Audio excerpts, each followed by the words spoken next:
Thank you, Daniel. Can I start by acknowledging the traditional owners of the land on which we meet and pay my respects to elders past and present? Can I acknowledge the leadership of the Australian Jewish community, and can I acknowledge my parliamentary colleagues, state and federal, who are here with me tonight? Tonight, Australia's heart breaks for Israel. In the face of this evil, tonight, Australia embraces Israel and all her people. The very nature of terrorism is shocking. It invades normality, such as simply attending a knock on the front door or going to a music festival, as thousands of young people, my kids, do in our country all the time, to have fun, to dance, to enjoy youth.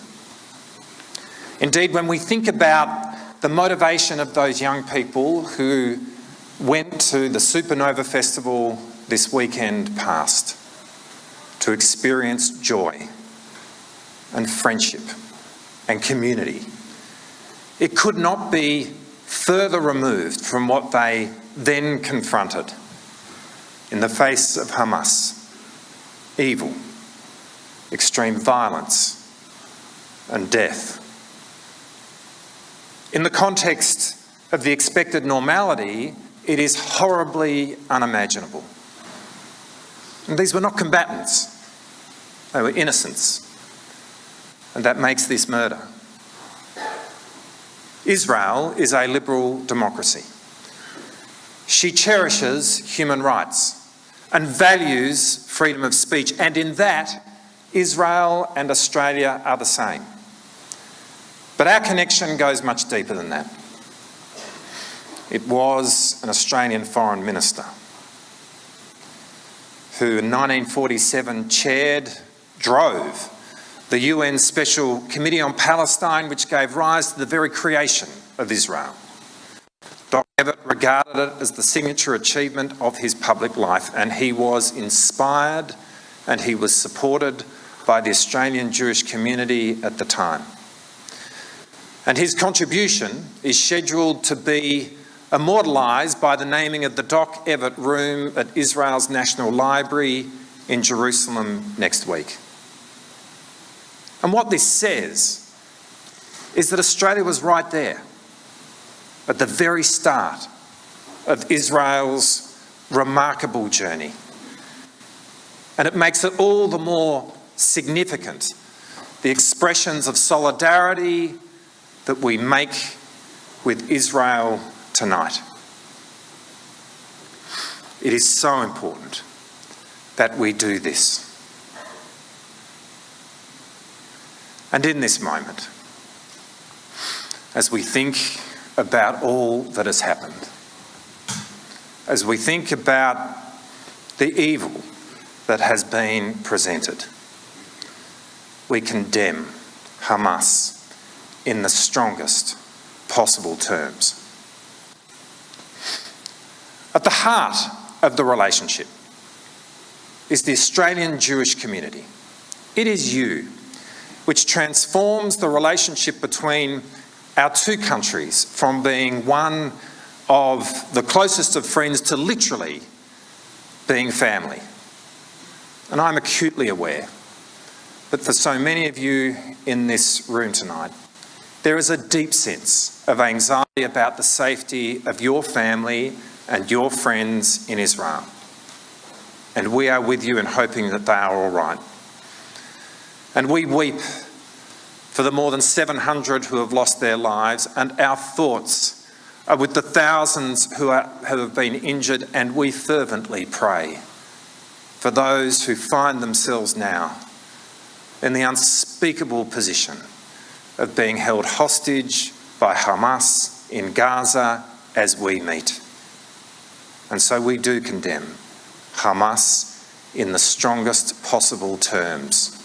Theirs is an ideology of terror, and these are acts which are of the most profound evil.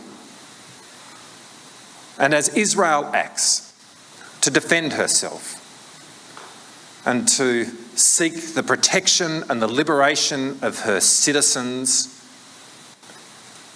and to act against Hamas, Australia stands by her side. And in 2023, it is time around the world that there is an acknowledgement that Israel has the right to exist in peace and in security.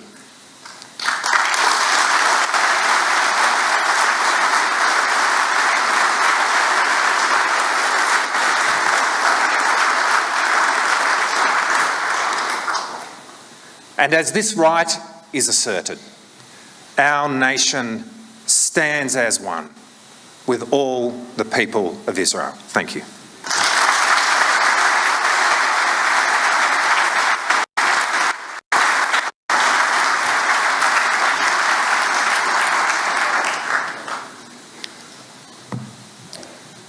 I'm here tonight with a very simple message. I stand with Israel, the Liberal Party stands with Israel, and Australia stands with Israel.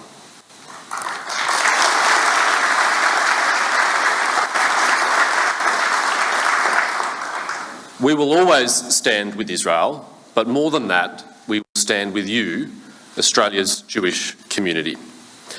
Because what happened this weekend was not just an attack on Israel, it was an attack on values that we all hold dear. Let's be clear, this was not just another attack, another incident, another skirmish. This was the most serious attack we've seen on Israel in decades. And so the business as usual rhetoric is not sufficient. Of course Israel has a right to exist.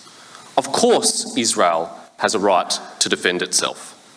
But much more than that, Israel has a moral obligation to defend its citizens and its way of life.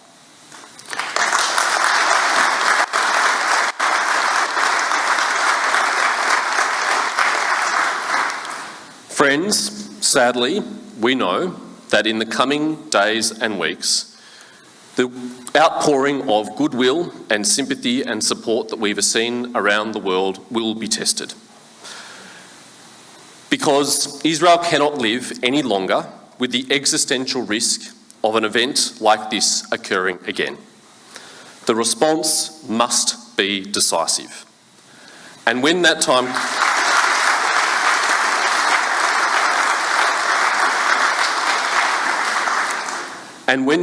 comes, we will stand with you through what needs to be done, because we are not fair weather friends.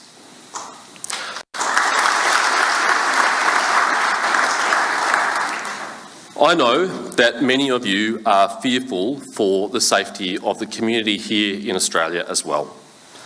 Based on previous conflicts, that fear is understandable.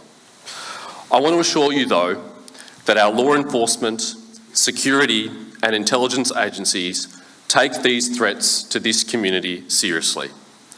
And thank you. And they work hand in hand with the community security group to keep you safe.